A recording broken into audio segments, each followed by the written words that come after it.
मौलाना अली मेंगल के बयान सुनने के लिए चैनल को सब्सक्राइब करें और नोटिफिकेशन को ऑन करें।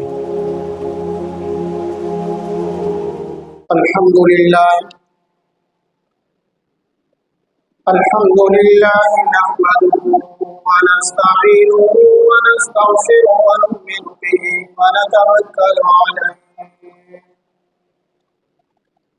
व नऊज़ु बिल्लाहि मिन शुरूरि अनफुसिना व मिन सय्यिआति अअमालिना। मन यहदिहिल्लाहु फला मुदिल्ल लहु व मन युद्लिल्हु फला हादिय लहु।